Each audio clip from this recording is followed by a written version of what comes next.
जब आदमी की चाह ज़रूरतें कम थी तो आपस में टकराव नहीं था।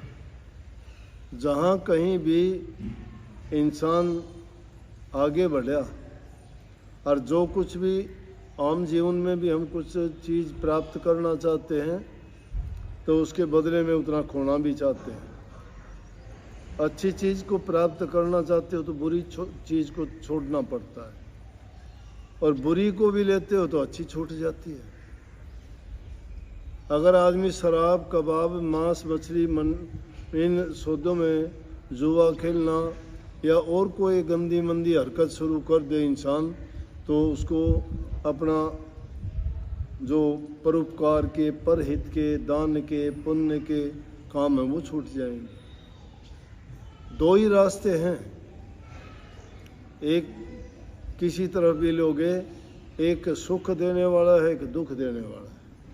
एक को नरक कह देते हो, एक को स्वर्ग कह देते हो। एक जीवन में खुशी भरने वाला है, एक जीवन को तड़फा देने वाला, दुख देने वाला और कष्ट देने वाला है। लेकिन उसमें क्या है कि सुख प्राप्त करने में बहुत टाइम लगता है। सुख जब मिलता है पहले इंसान दुख से टकरा लेता है। दुख का मतलब है इंसान को परिश्रम करनी पड़ती है, उसमें शारीरिक भी, मानसिक भी, हर प्रकार से, दोनों चीज़ों से ही। मैंने तीसरी चीज़ का नाम नहीं लिया। उस चीज़ की ज़रूरत पड़ती है भक्ति में, आत्मिक शक्ति की। शारीरिक और मानसिक काम तो जो भी करोगे उसमें आपको इनसे अपना ताकत लगानी पड़ेगी, मेहनत करनी पड़ेगी। लेकिन भक्ति के रास्ते पे जब चलोगे ना तो उसमें आपको आत्मिक शक्ति की ज़रूरत पड़ती है। और आत्मिक शक्ति और आध्यात्मिकता के रास्ते पर ये जीव तभी चल सकता है जब अपने पारिवारिक, व्यक्तिगत और सामाजिक जीवन में पूर्ण रूप से इंसानी फ़र्ज जो है उनको पूर्ण तरह से अपने धर्म की पालना करते हुए निभाता जाए। धर्म को जब निभाना छोड़ देता है इंसान, चाहे वो किसी भी पद पर हो, चाहे वो बचपन की अवस्था है, चाहे जवानी की अवस्था है, चाहे वो घर में रह के गृहस्थी है, चाहे वो जंगल में गया हुआ त्यागी संत, महात्मा, फकीर या कोई भी दूसरी किस्म का व्यक्ति है, तो उसको एक काम तो अपनाना ही पड़ेगा। तो जब तक वो कष्ट सहन नहीं कर लेता और जब तक मेहनत नहीं करता, उसका अच्छा और सुखद फल किसी को नहीं मिलता। अब भक्ति के रास्ते में लोग आते हैं और बहुत जल्दी वापस लौट जाते हैं, टिक नहीं पाते। ना टिकने का कारण क्या है कि भक्ति का जो आनंद और रस है वो बहुत देर से मिलता है, बहुत देर से मिलता है। इतनी आसानी से अगर वो मिल जाए फिर तो किसी को कहने के लिए ज़रूरत ही ना रहे, क्योंकि उसको आसानी से ना मिलने का कारण उसके रास्ते में बाधाएं हैं। बाधाएं क्यों हैं कि हम उस देश में नहीं रहते कि जिसमें हमारे मददगार हों। हम विरोधी शक्तियों के देश में रहते हैं, और वो विरोधी शक्तियाँ कौन सी हैं? काल और माया की शक्तियाँ इस जीव को रोकने का प्रयास करती हैं, वो नहीं जाने देती। काल ने कदम कदम पर ऐसे फंदे रचे हैं, देखने में तो बहुत सुंदर और अच्छे लगते हैं, देखने में बहुत आसान और सौखे लगते हैं, लेकिन परिणाम उनका कोई खास नहीं निकलता। तो असली जो सही रास्ता है वो किससे मिलता है? सतगुरु से मिलता है। इसलिए कही कि सतगुरु पूरा जो मिले तो मिटे कर्म का लेखा। कर्म का लेखा और किसी से नहीं मिटेगा। ना माँ बाप मिट सकते, ना भाई बंधु मिट सकते, ना कोई तुम्हारी धन दौलत मिट सकती, ना समाज का और कोई व्यक्ति या कोई संस्था उसको नहीं रोक सकती। कर्म का लेख मिटने के लिए संत सतगुरु ही सबसे बड़ा आपका सहाय, मददगार और उसको रोकने वाला है।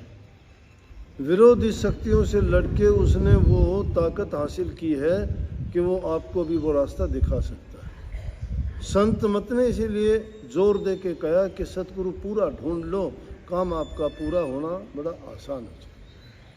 सतगुरु पूरा जहाँ मिल जाता है उसका आधा काम पूरा हो जाता है। और जहाँ सतगुरु पूरा नहीं है तो ये जीव बड़ा धोखे में फंस जाता है। काल के खूंटे से पहले बंधा हुआ है और फिर उसको अधूरा गुरु मिल जाए, वो उसको और उसी तरह से फंसा देता है और ज़्यादा डबो देता है। तो पूरा गुरु की अब पहचान कहोगे, पूरे गुरु की पहचान क्या है? पहचान जो से इस तरह से तो कोई कर नहीं सकता। आए बैठे, कोई परीक्षा नहीं, कोई 2 सवाल पूछ के उनकी पहचान नहीं कर सकते। उनके तो संग रह के, उन जो बताया उनका रास्ता है उस पर चल के, जब तुम सच्चे खोजी बन के उनके बताए रास्ते पर चलोगे और आपको उसका परिणाम जब मिलना शुरू हो जाएगा, जब आपको पता लगेगा गुरु को। कबीर साहब को भी बहुतों ने नहीं पहचाना। क्यों नहीं पहचाना? क्यों उनको मनुष्य रूप में, देह रूप में ही मानते रहे।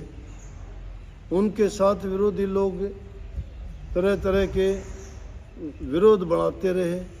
ये पाखंडी है, ये झूठा है, ये मुसलमान है, मुसलमान कहते हिंदू है, पंडित कहते ये आडंबर करता है। आपस में जाति पाति का, ऊंच नीच का, पाखंडी और सच्चे का, बोले कि गुरु थोड़ा हो सकता है, इसको तो शास्त्र पढ़ने का भी अधिकार नहीं है। लेकिन जब लोगों ने उनको जांचा परखा, मान लिया।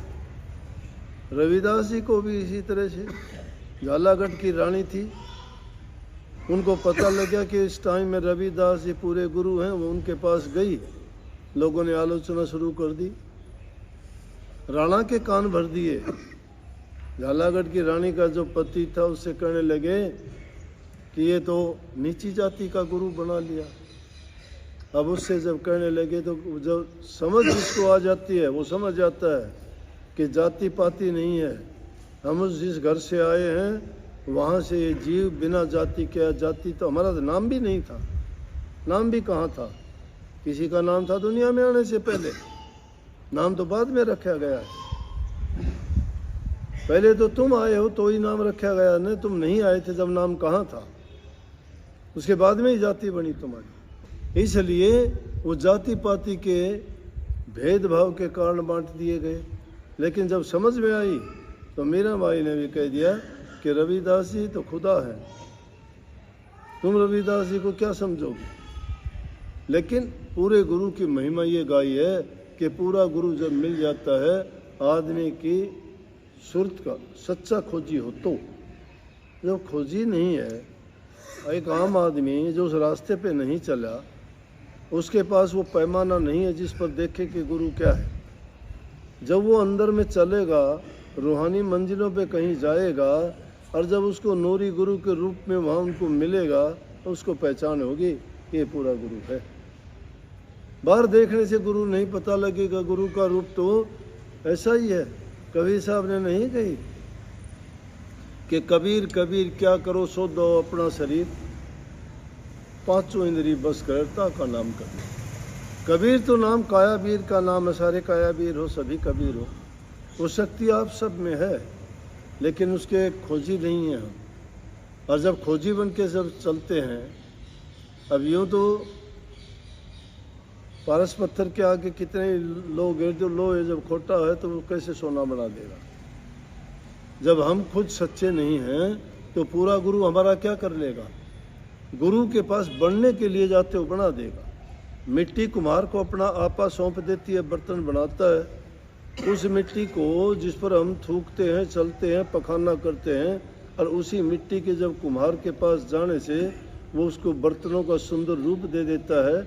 उनमें घी डालते हैं, अच्छी अच्छी चीज़ें डालते हैं, मीठा डालते हैं, दूध डालते हैं, दूध जमाते हैं, दही डालते हैं।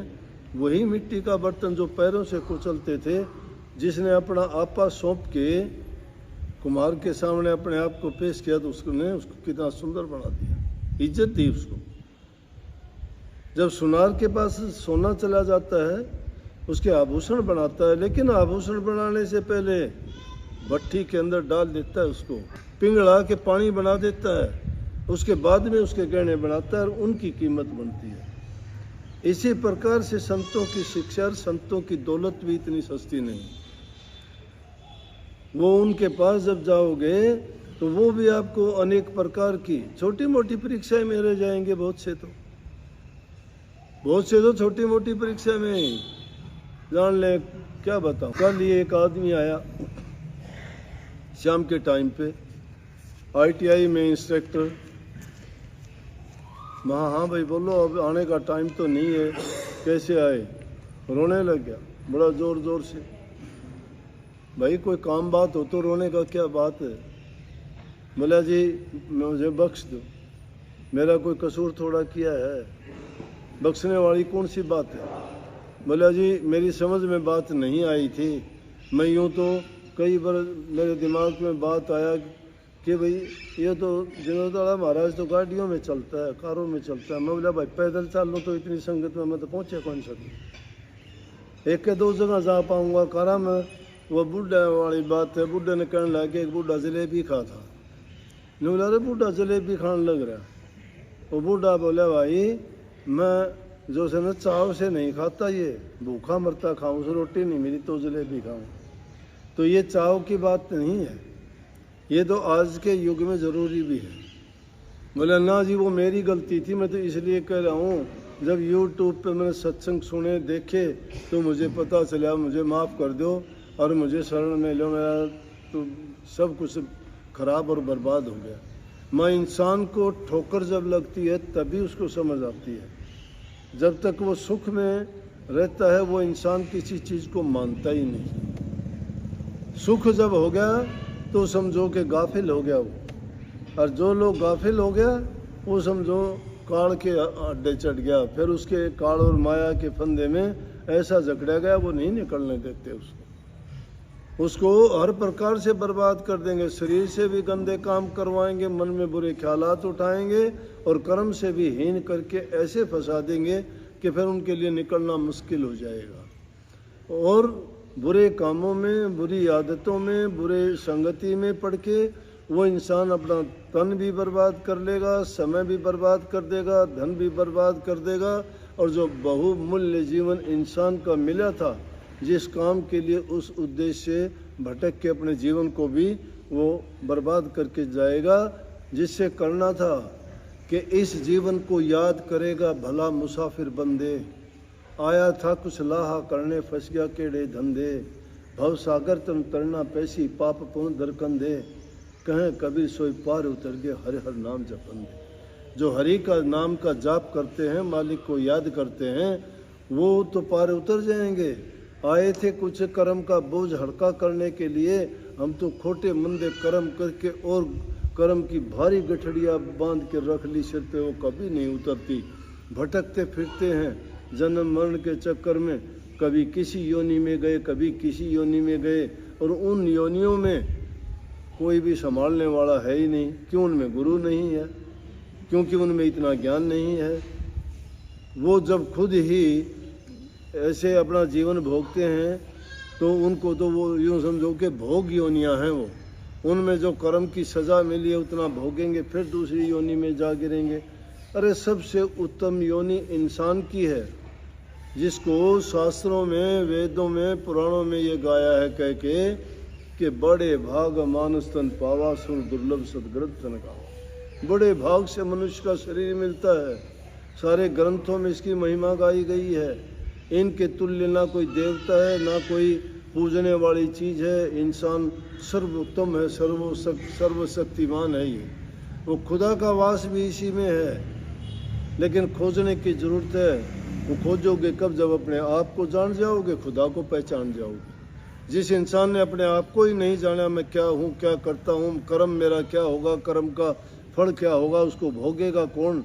मैं करता जो काम करता हूँ या कर्म करता हूँ, ये कर्म अच्छा है कि बुरा है, हम फैसला नहीं कर सकते। ये तो जब हमारे सिर के ऊपर दुख बीतता है, जब कहते हैं कि हाँ कर्म तो मैंने ही किया होगा, कभी न कभी तो किया होगा, मेरा खोटा कर्म मेरे आगे आ गया, इसलिए उसको आने से पहले उस कर्म की काट के पास पहुंच जाओ। जो पूरा गुरु मिलता है वो लेखा कर्म का मेट के काटा लगा देता है, सारे कर्म काट देता है, कटवाएगा तुमसे कटवाएगा, वो दवा दे के कटवाएगा।